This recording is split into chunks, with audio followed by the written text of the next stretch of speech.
Mesdames, Messieurs, bonjour. Frédéric Danhé pour vous accueillir. Je suis journaliste chroniqueur au magazine Marianne, un habitué de ce salon et du monde maritime. Mesdames, Messieurs, le monde maritime un peu perturbé ces derniers temps, vous le savez, depuis un an, mais surtout depuis ce début d'année. Ce temps maritime va se décliner en 3 sous-temps. La présentation du baromètre AUTF Eurogroup Consulting, ensuite une réaction de certains acteurs éminents du secteur sur ce baromètre, et après les perspectives, ce que pensent certains de ces acteurs du commerce maritime d'ici 2024. Mais d'abord, le baromètre annuel, le rendez-vous annuel. Mesdames, Messieurs, merci d'accueillir Jean-Michel Garcia et Hind Lagman.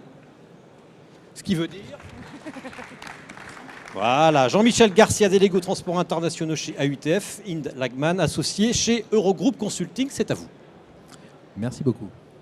Bonjour à tous. Donc on va prendre quelques minutes pour vous partager les résultats du baromètre de perception des chargeurs sur le transport maritime, donc avec quelques nouveautés par rapport à l'an dernier. Les différents thèmes que l'on va aborder vont concerner les problématiques d'achat de transport en matière de maritime. On va regarder également ce qui se passe côté port, à la fois sur leur utilisation, mais aussi la satisfaction et la perception de la satisfaction en termes de qualité de service. On jettera un coup d'œil à ce qui se passe en termes de report modal et sur les transports terrestres et finalement un focus sur les compagnies maritimes. Et pour finir, le contexte 2023, comme le disait Frédéric, qui a été riche en événements.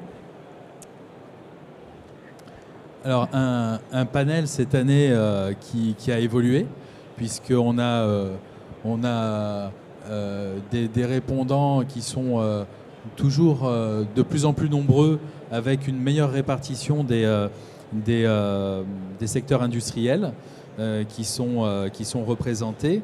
Alors, on le voit bien, on a plutôt des entreprises qui sont des grosses entreprises qui traitent directement avec les compagnies maritimes, mais on le verra par la suite, qui ont répondu. Et puis, effectivement, on voit qu'on a, en termes d'import-export, une égalité pratiquement entre les personnes qui font de l'import et des personnes qui font de l'export, avec, en termes de volume pratiqué, plus de gros volumes à l'import qu'à l'export. Mais en tout cas, en termes de répondants, c'est plutôt bien réparti, avec notamment les secteurs agroalimentaire, chimie et distribution qui sont un peu plus représentés que les autres.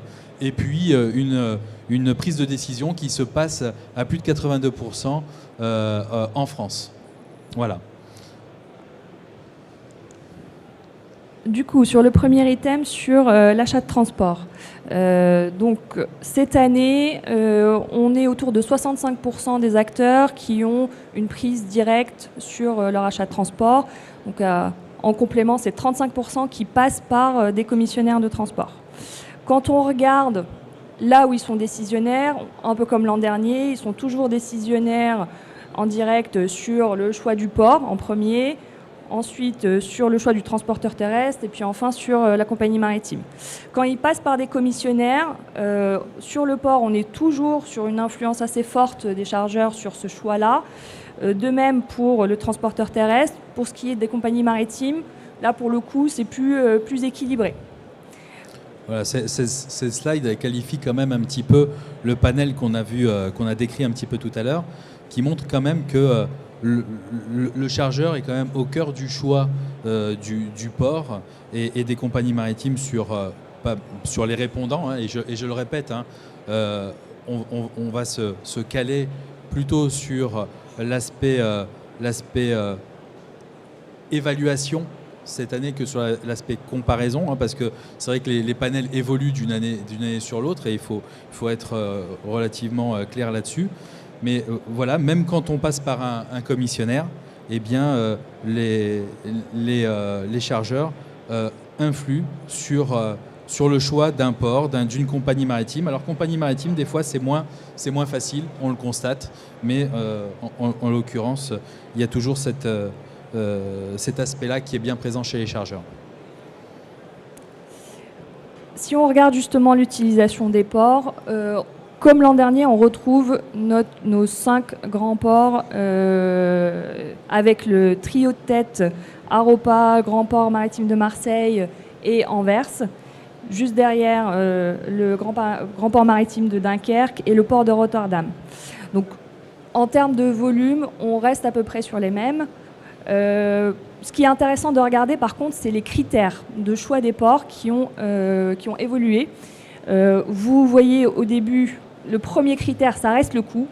Pas de surprise, que ce soit les coûts de pré-poste acheminement, du fret maritime, etc. Ce qui est intéressant, c'est le deuxième critère cette année, c'est la présence des compagnies maritimes, qui n'était pas du tout dans le top 5 l'an dernier. On en reparlera. Oui, oui. Le troisième, la franchise. Donc les sujets de franchise, que ce soit stationnement, gardiennage. La proximité des opérations, donc ça c'est plutôt classique. Et puis enfin, les risques de blocage et de congestion. À cause de quoi? Des grèves, par exemple? Par exemple. Par exemple. Et Donc ça fait- n'apporte pas plus que ça les chargeurs, le risque de grève. Eh ben, il y a quand même deux points qui sont parmi les critères. Il y a la notion de franchise et puis la notion de Qui sont congestion, liés, oui, qui sont relativement liés et sur lesquels on se bat beaucoup, nous, chargeurs, justement pour essayer de rendre plus juste ces pratiques. Donc là, effectivement, hein, on a quand même si la notion de coût et de proximité, et même des opérations, est quand même dans l'esprit des logisticiens, des industriels, il n'en reste pas moins que ces deux critères-là sont quand même majeurs. Donc, si on regarde les volumes transportés via les ports, dans le panel qu'on a interrogé, là on est plutôt sur une majorité qui passe par des ports français, donc à plus de 75%, avec des équilibres différents entre les différents ports. Je pense que ça peut être Voilà, c'est quand même important dans cette représentativité des chargeurs, hein, de montrer que dans cette évaluation finalement des ports ou des écosystèmes portuaires, on a quand même parmi les répondants plus de la moitié des répondants, aussi bien à l'import qu'à l'export, qui passent plus de 75% de leur volume par les ports français. Donc ça, c'est quand même suffisamment important pour le souligner. Si on regarde maintenant la satisfaction et la perception de l'évolution de cette satisfaction, ce qui est intéressant de voir, c'est que pour les places portuaires françaises, on est à 40% qui se disent satisfaits ou très satisfaits. C'est pas fameux, hein? Il reste 60% à convaincre. Mais il y en a. Mais il y en a. Et c'est bien. C'est plutôt encourageant, hein, de voir qu'il y a une certaine satisfaction quand même au niveau des ports, malgré effectivement les grèves qu'on a pu avoir, malgré certains aspects. Là, sur ces éléments, ce qui est intéressant de voir, eh bien, c'est cette question-là qui est finalement sur l'évolution de la qualité de service. On voit quand même que quand on interroge les personnes sur l'évolution de la qualité de service, Marseille a plutôt une tendance à s'améliorer d'une année sur l'autre, plus que certains autres ports, mais je vous laisse faire les constats. Après, c'est vrai que Dunkerque est toujours très bien positionné, mais rappelons quand même que dans l'utilisation du port, il y a beaucoup moins de chargeurs qui passent par Dunkerque que sur Marseille ou que sur Aropa. Donc c'est quand même important de le souligner. L'écart est quand même énorme. 92%, c'est qu'il y a un peu autre chose que ça. Oui, tout à fait. Oui. C'est l'effet Stéphane Raison, Sans doute. a posteriori. Je ne sais pas. Ce qu'on peut regarder effectivement aussi, c'est les axes de progrès prioritaires qui ont été évoqués par les chargeurs. Donc un peu comme l'an dernier, notre top 5, on retrouve les mêmes items, hein, entre la fluidité du passage de la marchandise, donc ça c'est plutôt l'efficacité des opérations, l'offre d'escale. Seul changement, c'est que la fluidité passe devant. Cette année, c'est le premier critère. L'offre d'escale passe en second. Et pour les trois autres, on reste sur transparence des coûts, transparence du déroulement des opérations et traitement des marchandises. Ce qui est assez logique finalement avec les événements qu'on a pu constater avant, la fluidité du passage portuaire, c'est vraiment là où il y a une action à porter, c'est là où c'est le plus important. En termes de report modal, donc les engagements de report modal des chargeurs, ce qu'on note, c'est qu'il y a une vraie différence entre les transports combinés et les transports conventionnels. Typiquement, le combiné rail-route, aujourd'hui, c'est à 65% le mode utilisé en qualité de report modal. Juste derrière, on a le combiné fleuve-route à 43%. Pour ce qui est du ferroviaire conventionnel ou du fluvial conventionnel, on est plutôt autour des 20%. Et pour ce qui est des critères, hein, pour terminer, vous n'allez pas être surpris, c'est le coût, c'est le lead time qui sont en tête. Mais à noter, les enjeux environnementaux qui étaient apparus l'an dernier parmi les critères sont encore là. Voilà. Donc là, effectivement, hein, ce qu'on observe, c'est que quand on est chargeur de conteneurs, ben, le pré- et le post-acheminement qui est le plus adapté finalement et sur lequel on va faire, on va essayer de faire le plus d'efforts, d'avoir le plus d'engagement, c'est le combiné. C'est le combiné rail-route et fluvial route. Donc ça, c'est quelque part, c'est pas une surprise, et puis on le verra par la suite par rapport à la slide qui suit. Mais là où c'est très important aussi, c'est que l'enjeu environnemental, eh bien, c'est un critère qui est, on va le voir aussi par la suite, de plus en plus important pour les chargeurs. Si on regarde justement un petit zoom pré- et post-acheminement, pas de surprise non plus, le transport routier reste le principal mode utilisé, mais on retrouve juste derrière, et avec des pourcentages assez importants, le combiné rail-route à 45%, le fleuve-route aussi à 35%, et ça, que ce soit en pré- ou en post-acheminement. Ce qu'on s'aperçoit surtout, c'est que c'est plutôt au niveau de l'importation, hein, au niveau de l'exportation, pardon, au niveau du préacheminement, qu'on a un peu plus de maîtrise sur le report modal. Bon, c'est dû aussi sans doute au type d'incoterms qui sont pratiqués. Voilà, donc il y a effectivement un meilleur engagement sur des modes massifiés lorsqu'on fait de l'export que de l'import. Si on regarde maintenant les compagnies maritimes, donc CMA-CGM reste la première compagnie maritime utilisée en France. Il y a des petits changements dans ceux qui suivent. Maersk arrive juste derrière, là où l'an dernier c'était plutôt Hapag-Lloyd qui arrivait en deuxième, et MSC est en troisième. Quand on combine les parts de Maersk et MSC, l'an dernier on était équivalent à CMA, et cette année à quelques pourcents près, on voit quand même que CMA reste devant. Pour ce qui est des critères, donc là aussi toujours intéressant de regarder les critères, et là on a beaucoup de changements par rapport à l'an dernier, parce que le premier critère c'est la fiabilité de la réservation, donc sur le booking. Ensuite vient la disponibilité des équipements, et nouveauté de l'année, la politique environnementale des compagnies maritimes qui rentre comme un critère de choix dans le top 5. Moi, je commenterai juste une chose. Enfin, au niveau des compagnies maritimes, il y a aussi un questionnement à avoir effectivement sur la proposition d'offres qu'on peut avoir à destination des ports français. Donc là, effectivement, par rapport aux répondants, on s'aperçoit qu'effectivement, il y a une compagnie qui dépasse toutes les autres. Ça pose question. Donc ça, c'est un point, mais c'est pas nouveau.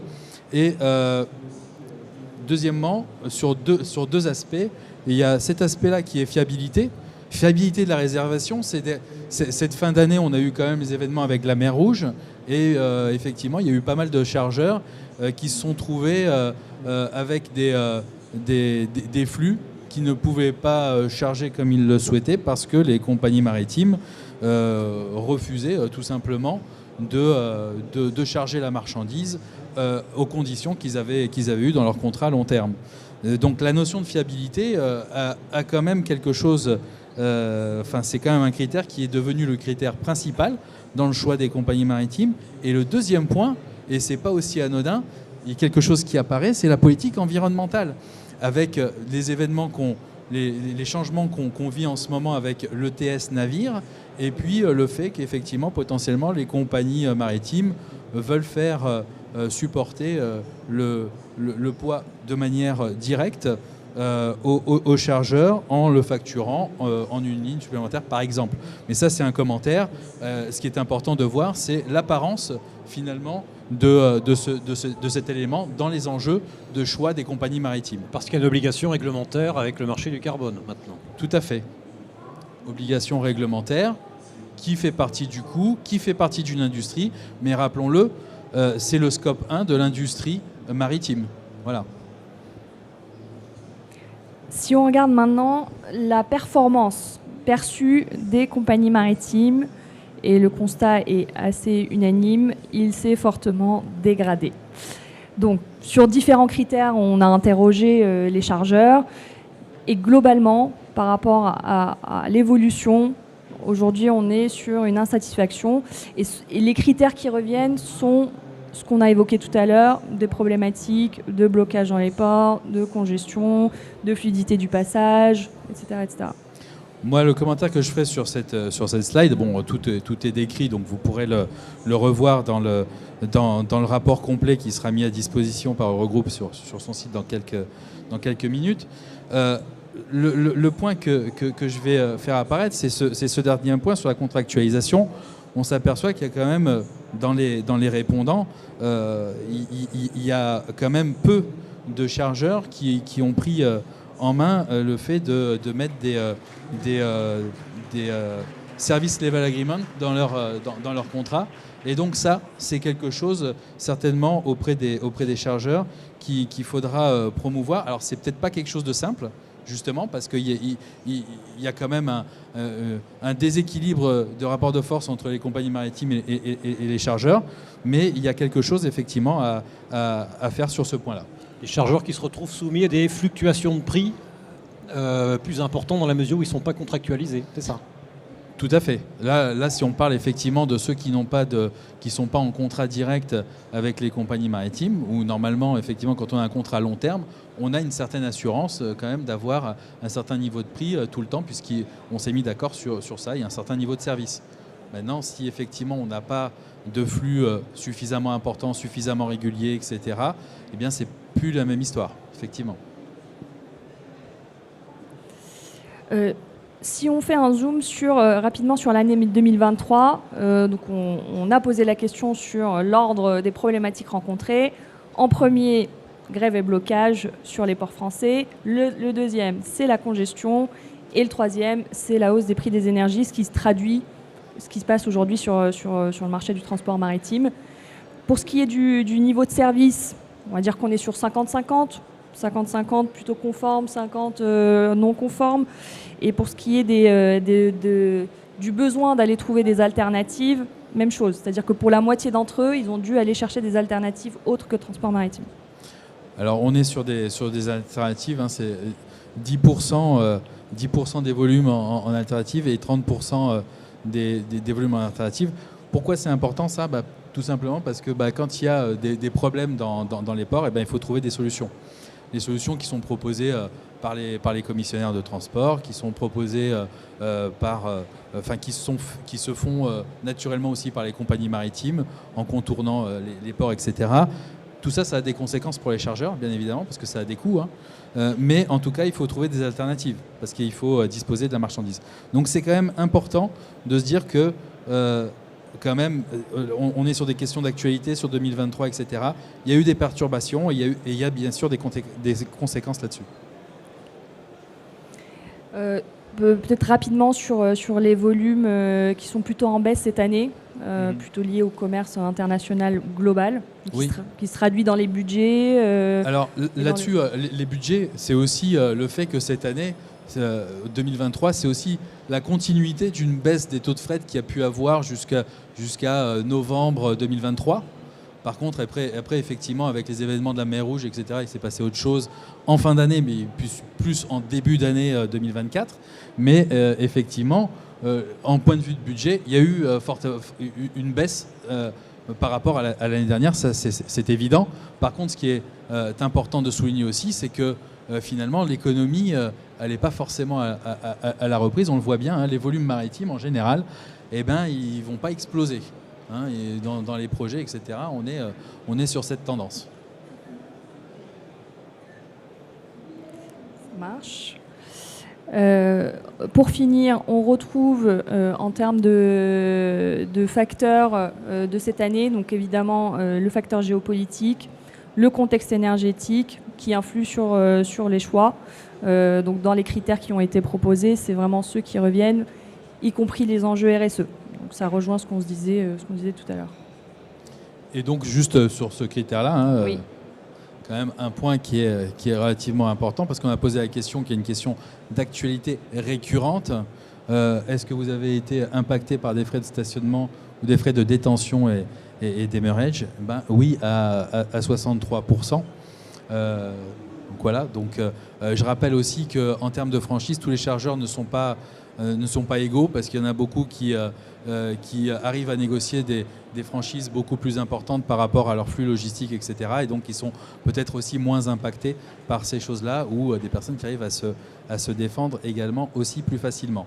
Voilà. Mais le point est quand même très important, et c'est une des priorités de la UTF. Enfin, on leur a posé la question de quels critères ils seraient prêts à abandonner en faveur du critère environnemental. Et donc, aujourd'hui, il y en a 44% qui seraient prêts à faire des changements dans les critères de choix. En premier, sur le prix du service, sur le transit time, ou encore sur la partie documentation, donc conformité de la documentation. Et ça, c'est une question donc importante et qui valide un petit peu tout ce qu'on a vu par ailleurs. Voilà. Oui, donc tendance du moment. Voilà, donc petite conclusion. Voilà, ça, c'est un petit peu la conclusion de tout ce qu'on vient de se dire, que vous pourrez voir aussi dans le rapport, mais je pense qu'on a été assez explicite sur ça, et qu'on a tenu le temps qu'il fallait, je pense, ou peut-être qu'on a débordé un peu. Enfin, on laisse la place pardon pour ça. au suivant. Non, ça va. Hein. Il reste quelques minutes avant d'accueillir les commentateurs. Peut-être passer une question du public. Si je résume, globalement, quand même, les chargeurs sont peu satisfaits. Hein, on peut dire ça. On peut dire qu'il y a des sujets. Des ports et des compagnies maritimes. Alors, il y a des ports qui sont remarqués comme en amélioration en termes d'utilisation, en termes d'opération, etc. Donc, c'est aussi intéressant de le souligner. C'est aussi intéressant de voir que les chargeurs ne sont pas dans l'émotionnel. Ils sont quand même relativement, lorsqu'ils sont sur ce baromètre, ils sont posés, ils évaluent l'année complète, parce qu'on leur demande effectivement de prendre en compte tout ce qui s'est passé dans l'année, et puis de ne pas se limiter à un événement qui pourrait être parasite par rapport à quelque chose. Donc il y a quand même une appréciation qui est quand même relativement cohérente de la part des chargeurs, assez juste, je trouve. Et oui, il y a des choses sur lesquelles on voudrait voir des progrès. C'est évident, le passage portuaire, c'est vraiment quelque chose d'essentiel. Ouais, les frais de stationnement, bien évidemment, parce qu'il y a quelque chose d'injuste là-dessus, et personne ne pourra le contester. S'il y en a un qui le conteste, qui lève sa main dans la salle, mais voilà, je vois qu'il n'y a pas de réaction. Mais effectivement, il y a des choses injustes qu'il faut changer. Et nous, on a décidé de faire ça. Après, il y a aussi une mutation quand même des compagnies maritimes. Et il y a vraiment quelque chose qui se met en place qui est assez important. On en parlera peut-être dans la table ronde, mais il y a quand même des événements d'annonce qui sont faites par des croissances verticales de certaines compagnies, par du report de flux qui vont aller sur d'autres ports comme Rotterdam de certaines compagnies, et donc moins desservir les ports français. Il y a quand même une mutation en termes maritimes qui est quand même très très forte, avec des gros questionnements. Et tous ces points-là, c'est des sujets qu'on observe et sur lesquels on travaille au sein de la UTF. Et questionnement pour le coup sur le carbone. Qui va payer la décarbonation in fine? Les chargeurs ont peur que ce soit eux en pied de facture. Voilà. De toute façon, ça pose la question de la résilience en fait du modèle maritime, parce qu'on voit quand on cumule grève, blocage, congestion, contexte énergétique, comment est-ce qu'on fait pour s'assurer qu'à la fois d'un point de vue place portuaire, on tient le coup, et qu'à la fois l'offre des compagnies maritimes soit au bon niveau de service. Donc c'est un peu ça la question, parce que des crises et des grèves, alors peut-être pas des guerres, on en aura encore d'autres. Oui. Voilà. Oui, il y en aura d'autres, vous inquiétez pas. Merci d'accueillir, mesdames, messieurs, Jean-Marie Petit-Didier. Vous restez avec nous. Amal Louis, Jacob Sidenius, pour commenter avec vous, si vous le voulez bien, ce qui vient d'être dit. Jean-Marie Petit-Didier, vous êtes directeur général chez Comi, les mousquetaires, Intermarché. Amal Louis, vous êtes... où êtes-vous, madame? Vous êtes la directrice du développement commercial du Grand Port de Marseille. Et Jacob Sidenius, vous êtes directeur général de SIARD et président de l'Union maritime française. Devait être présent Klaus Hellmann Jensen pour l'armateur Hapag-Lloyd. Petit souci personnel, il n'est pas là, il ne vient pas. Il aurait peut-être pu répondre à cette peur de fidérisation du port de Marseille, tel que vous l'avez suggéré, Jean-Michel Garcia. Qui veut réagir? Vous êtes un chargeur, vous êtes d'accord avec ce baromètre? Il est conforme à ce que vous ressentez, monsieur Petit-Didier? Ce qu'il y a de sûr, c'est que l'année 2023, la suite de 2019, 2020, 2021, ça a été une année mouvementée. 2023, ça a été surtout marqué par les grèves, donc on ne va pas mélanger avec le tout début de cette année 2024 et le mois de décembre 2023. Donc des grèves qui ont été vraiment fortement impactantes. Nous, en tant que chargeurs, donc je pense tous les chargeurs, je parle davantage en tant que représentant des chargeurs que simplement Intermarché, les mousquetaires. Les pénalités portuaires et les blocages ont très fortement impacté la crédibilité qu'avaient nos acheteurs dans l'achat import. Les pénalités portuaires, c'est-à-dire? Les pénalités portuaires, ça a été un sujet qu'a évoqué Jean-Michel tout à l'heure, donc les storage, démarrage, détention. Les storage, en fait, c'est la place de parking sur le port, si je peux me permettre d'exprimer de manière simple. Et puis les démarrages, détention, c'est le loyer facturé par les compagnies maritimes sur le conteneur. Donc à partir du moment où le port est plus ou moins engorgé, voire complètement engorgé, voire en grève, dans tous les cas, il y a un blocage des conteneurs et on se retrouve obligé de payer ou de négocier le non-paiement de ces pénalités-là, alors que ces pénalités-là ont été mises en place pour fluidifier justement le passage portuaire, c'est-à-dire que l'idée, c'était de responsabiliser les chargeurs en leur disant « Ne vous servez pas du port pour stocker vos marchandises si vous n'en avez pas tout de suite besoin. Ne vous servez pas des conteneurs pour stocker vos marchandises si vous n'avez pas de place dans vos entrepôts. Et donc, on vous facture si jamais vous faites ça. » Or, depuis quelque temps, on se rend compte qu'on se retrouve facturé alors qu'on n'a pas la possibilité de sortir le conteneur du port, qu'on n'a pas la possibilité de sortir la marchandise parce qu'on ne peut pas récupérer son conteneur. Donc c'est un petit peu une situation, je pense, les ports pâtissent de l'image qui leur en est donnée, mais c'est une situation qui devient pesante. Comme on le disait tout à l'heure, la marchandise retrouve à payer à chaque fois tous les surcoûts, c'est vrai. Sauf que la marchandise, il ne faut pas oublier qu'on la vend et que c'est vous tous qui devez l'acheter derrière. Que l'augmentation des coûts est Quand plus... vous parlez de facture, qui vous fait payer ce surcoût, que les choses soient claires? Donc les factures, il y a d'une part les factures des terminaux portuaires, d'autre part les factures des compagnies maritimes. Nous, on a un contact avec la compagnie maritime qui se fait facturer par le port et la facture de la compagnie maritime, elle est globale, storage, demurrage et détention. Bien. Vous voilà presque accusé, Madame Louis. Oui, carrément. Alors, je ne suis pas compagnie maritime. Mais vous êtes port. On est port. Alors, de façon générale, votre réaction ensuite sur le baromètre. Avant de répondre à cette question, je voudrais tout de même remercier la UTF pour et regroupe pour cette étude qui permet justement de positionner le port de Marseille dans une position qui est quand même pas mal, vu les circonstances et la situation géopolitique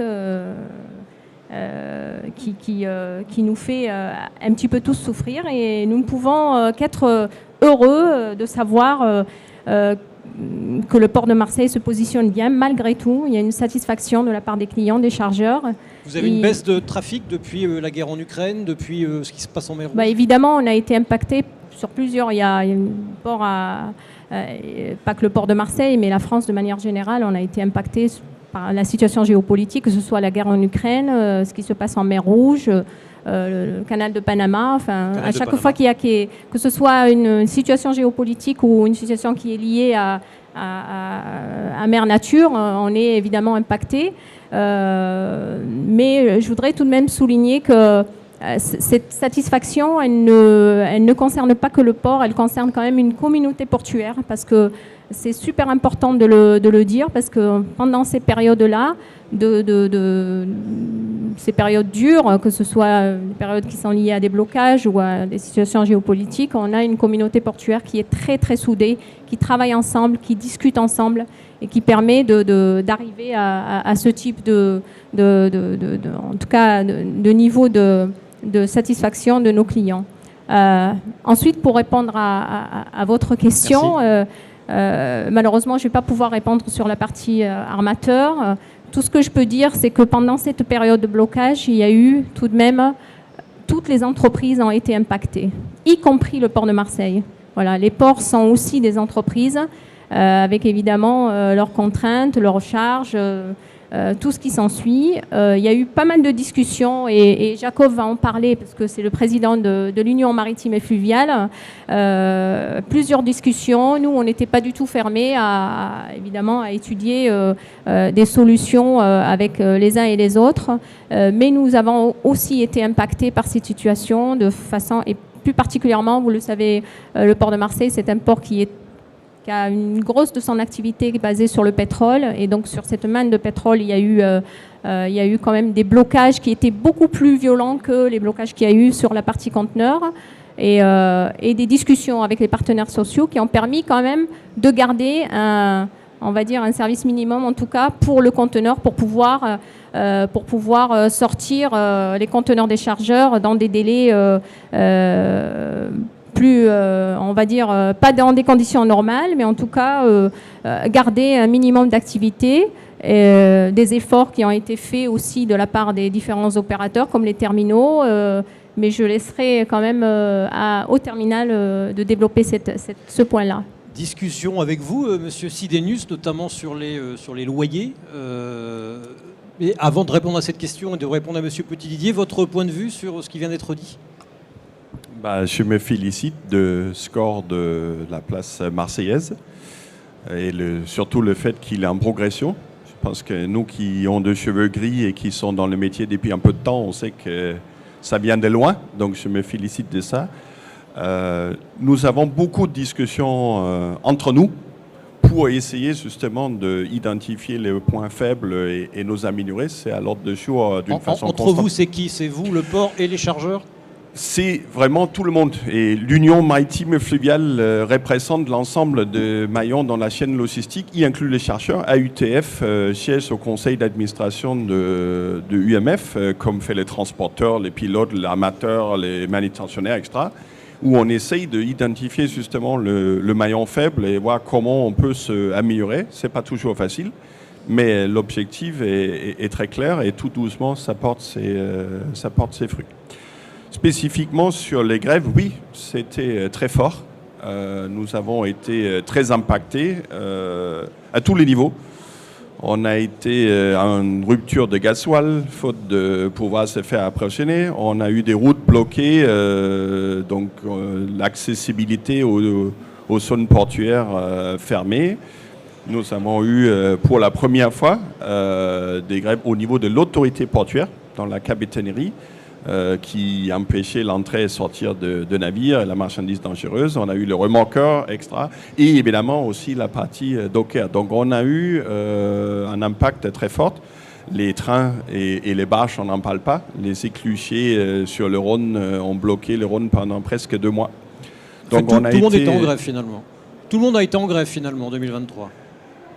Personnellement, je n'y étais pas, mais beaucoup de monde, oui. Et je pense que quand on a commencé des discussions de dire qu'est-ce qu'on peut faire,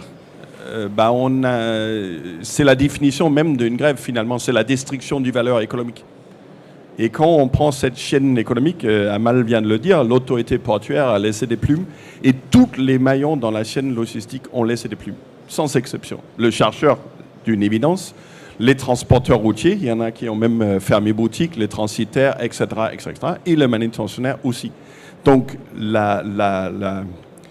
J'ai utilisé un autre événement avec des chercheurs, une métaphore. C'est presque une chaîne où chacun se tourne, il donne le baf au prochain. Et au bout de compte, il y a quelqu'un à la fin, c'est les chercheurs. Et quand il se tourne, il n'y a personne pour prendre la baffe. Et donc, je comprends parfaitement la frustration de chercheurs. Si j'étais chercheur, je serais exactement aussi frustré que le chercheur. En fait, vous déplorez une situation, mais finalement, vous n'avez pas de main sur cette situation-là. Vous déplorez cette situation si vous mettez à la place du chargeur, mais finalement, vous, comme l'autorité portuaire, vous ne pouvez rien faire. La grève, comme vous le savez, la cause de cette grève était un sujet des politiques nationales. Et ça veut dire que quand on regarde l'histoire récente des grèves qui ont impacté les ports, ils ont tous une origine d'une politique nationale.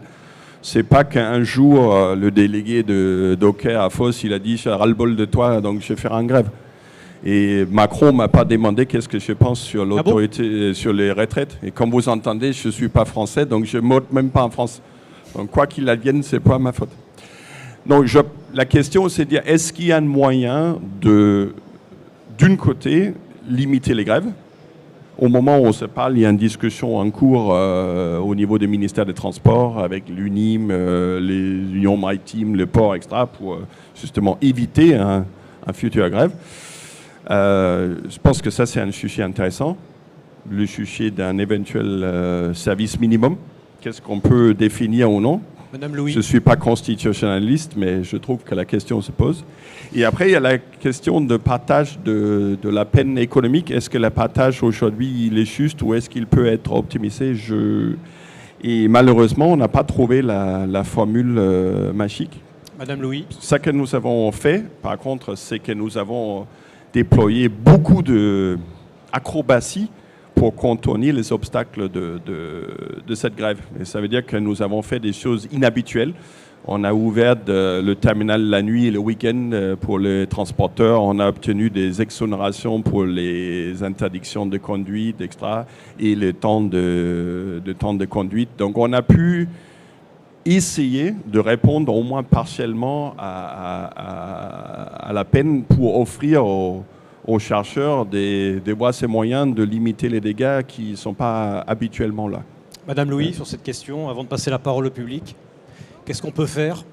Qu'est-ce que vous proposez? Alors, nous, ce qu'on peut faire, c'est d'être à l'écoute, justement, quand il y a des grèves. Évidemment, la première des choses qu'on fait, c'est une réunion On a un groupe de travail, et un groupe WhatsApp avec les différents opérateurs économiques de la place, hein, et qui sont constitués par les manutentionnaires, il y a même les pilotes, hein, pour vous dire, il y a même les services au navire qui sont là, qui évidemment participent avec nous à ces discussions. On essaie toujours de trouver des solutions déjà opérationnelles, parce que ça, c'est notre premier boulot, c'est de trouver vraiment des solutions opérationnelles qui permettent de faire plutôt rentrer les navires, sortir les marchandises, rentrer les marchandises, traiter le dangereux, traiter le reefer, plutôt que de se soucier de ce qu'on va être par la suite facturé, parce que ce qui nous intéresse, c'est vraiment d'assurer cette fluidité du passage portuaire. Donc nous, on est évidemment toujours prêts à discuter, mais je voudrais quand même signaler quelque chose de très important, à savoir, parce que souvent on parle de grève à Marseille, en France, à Marseille ou en France, mais vous savez que dans les ports nord-européens, notamment dans le port d'Anvers, il y a plus de grèves qu'en France. On n'en parle jamais. Pourquoi on n'en parle pas? Parce qu'elles sont sous une autre forme? Parce que c'est moins brutal? Ça, je ne sais pas. On n'en parle pas. Il y a très peu de presse qui parle des grèves. Et ici, on parle souvent de grèves. Et je voudrais aussi dire quelque chose concernant les partenaires sociaux, et particulièrement sur la partie conteneur, hein. Bon, évidemment, la grève, elle concerne toutes les marchandises, mais sur la partie conteneur, ils ont, depuis quelques années, depuis la réforme portuaire de 2010, les partenaires sociaux, ils sont quand même très solidaires du client de la marchandise. Donc, ils essayent de trouver des solutions. Par exemple, sur les bassins Est, je peux vous dire qu'il y a eu une charte qui a été signée pour le traitement des reefers pendant la période de grève. Donc, cette charte, elle est... quelles que soient les circonstances, évidemment, bon, évidemment, s'il y a un blocage des routes à l'extérieur de l'enceinte portuaire, il n'y a pas de solution pour eux, mais en tout cas, ils ont signé une charte sur les bassins Est pour pouvoir gérer les reefers, les conteneurs reefers, pendant la période de grève, de façon à ce qu'on puisse assurer justement la fluidité pour ces marchandises qui sont très sensibles. Et voilà, donc ça fait partie des choses sur lesquelles on a travaillé en commun, en communauté, et on a essayé de trouver des solutions. Donc, notre travail autant que transport, en tout cas en tant qu'opérateur dans ce domaine, c'est l'anticipation. Et donc on va essayer encore plus là de travailler ensemble pour anticiper. On est prêt évidemment à discuter avec la UTF. On discute d'ailleurs avec la UTF et avec les autres opérateurs pour pouvoir trouver des solutions dans le cas. Et on espère qu'aujourd'hui, il n'y a plus de grève, quoi. Merci. Mesdames, Messieurs, y a-t-il des questions ? 5 minutes de questions, si vous le voulez bien. Monsieur, bonjour, présentez-vous. Bonjour, Christophe Brière, Vélic Consulting. Donc moi, c'est plutôt la propulsion par le vent, mais le constat est assez affligeant sur les ports principaux et il y a beaucoup de choses à faire. Votre avis sur le redéploiement des ports secondaires en France, justement pour participer à cette satisfaction des chargeurs? Je pense que c'est pas si simple, mais j'aurais aimé avoir votre avis sur le redéploiement des ports secondaires en France. Merci. Madame Louis. Qu'est-ce que vous appelez les ports secondaires? Les ports hors GPM? Oui. Oui, en particulier, et pour que ça soit les ports de Brest. On a vu que Dunkerque, là, la satisfaction client à Dunkerque était forte. Est-ce que ça peut être un axe de travail ou d'amélioration du service? Alors, bon, d'abord, ce type d'exercice nous permet, ce type d'échange nous permet évidemment aussi de se remettre en question sur certaines choses. Et pour moi, la finalité, c'est pas de se dire oui, on est satisfait de ce résultat et on n'a plus rien à faire. Au contraire, pour moi, c'est juste le début d'un long chemin dans lequel on a un certain nombre de choses à faire. Et justement, c'est pour ça que je dis les discussions sont ouvertes et on est prêt évidemment à s'améliorer sur un certain nombre de choses. Donc après, autant qu'autorité portuaire de Marseille, je ne pourrais pas me prononcer sur les autres places portuaires. Tout ce que je peux dire, c'est que les ports, ils ont quand même une spécialité. Un port de Marseille qui reçoit des 24 000 TU, je ne pense pas que le port de Brest ou le port de Sète puisse le faire, quoi. Donc forcément, il y a des GPM, il y en a avec le port de Dunkerque et le port, il y a Aropaport, c'est pas comparable. Mais de toute évidence, ce qui est certainement important à souligner, c'est toute la partie de report modal, c'est toute la partie axe. On parle des ports, évidemment, qui sont sur les façades maritimes, mais on ne parle pas des ports intérieurs. Les ports intérieurs jouent un rôle super important et on le voit, nous, dans le cadre de l'axe Mers, par exemple, au départ du port de Marseille. Donc, Ronson, il y a plusieurs plateformes portuaires intérieures qui peuvent servir de relais sur un certain nombre de choses et notamment pour le développement de l'activité de façon générale. Mais après, de toute évidence, comme je l'ai dit au début, un 24 000 ne rentrera peut-être pas à Brest. Pourtant, c'est un port en eau profonde, hein. Mesdames, Messieurs, non, même pas, non, je dis des bêtises. Mesdames, Messieurs, d'autres questions, remarques? Moi, j'ai jusqu'à 12h50, donc je vais rester 2 minutes sans rien dire comme ça, jusqu'à ce qu'il y ait une question. Il n'y en a pas. Donc, je vous laisse la parole, Monsieur Petit-Didier. Vous aviez cet exemple des négociations aux États-Unis par la FMC qui pourrait nous inspirer. Oui, c'était pour réagir en moins de 2 minutes. À la remarque droit de grève, pénalité, etc. Aux États-Unis, ils ont initié quelque chose sous l'égide de la FMC, donc leur autorité de contrôle, qui est intéressant. Le premier principe, c'est de laisser aux pénalités leur rôle de pénaliser le chargeur quand le chargeur est responsable. Et donc, à ce titre-là, ils obligent les compagnies maritimes à inscrire et à décrire exactement la pénalité, date de début, date de fin, à s'engager que ni la compagnie maritime, ni un de ses sous-traitants n'est à l'origine de cette pénalité. Et donc, de ce fait, ça veut dire qu'il n'y a pas de pénalité si le port est en grève ou si le port est engorgé parce qu'il y a des problèmes de manutention.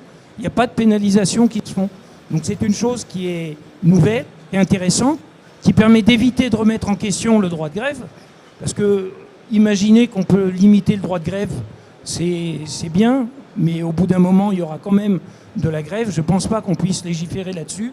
Alors que dire on légifère en disant simplement pas de pénalisation, ni par les compagnies maritimes, ni par les terminaux portuaires, dès lors qu'il y a congestion, dès lors qu'il y a grève, et tout ceci avec un indicateur qui serait assez facile à mettre en place, de congestion ou de saturation ou de bon fonctionnement portuaire.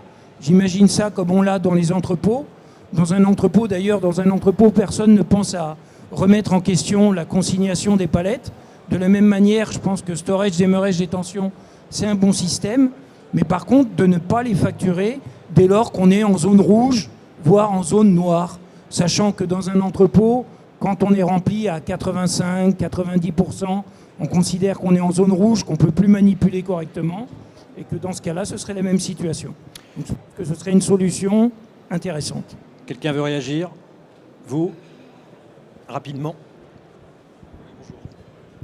Bonjour, Maître Folous, donc je suis spécialiste en droit international et droit du transport. La problématique relative aux questions du droit de grève et à tout ce qui est force majeure, c'est qu'en fait on se rend compte que les acteurs, notamment français, ont une marge de négociation quasiment nulle lorsqu'il s'agit de négocier les clauses attributives de juridiction des CGV, des Terms and Conditions qui sont imposées par les transporteurs.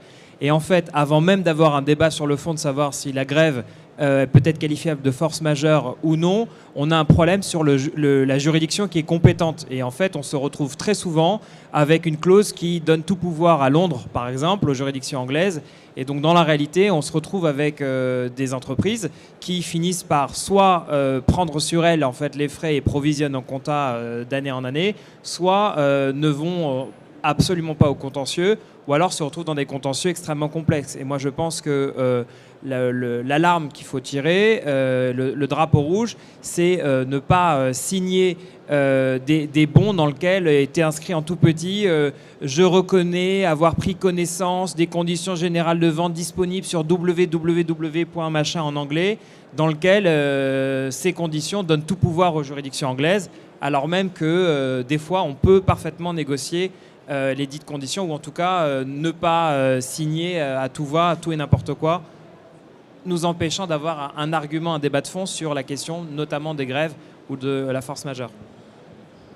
Il faut être journaliste, il faut toujours un juriste dans un débat. Voilà, on ramène les choses à du réel et du concret. Merci. Le mot de la fin pour vous deux, peut-être? Comme vous voulez. Non, c'est Monsieur Garcia. Très bien, merci. Merci pour cet honneur. Non, ce qui est important vous l'avez bien compris, hein, les chargeurs ont vraiment besoin des ports français. Le transport maritime, c'est la part du transport international la plus importante qui passe par ce mode de transport. Ça ne va pas changer. Hein, même si on parle de réindustrialisation, de nouveaux sourcing, etc., le transport maritime restera, voire même il se développera, parce que la population mondiale grandit et les échanges internationaux ne vont pas disparaître.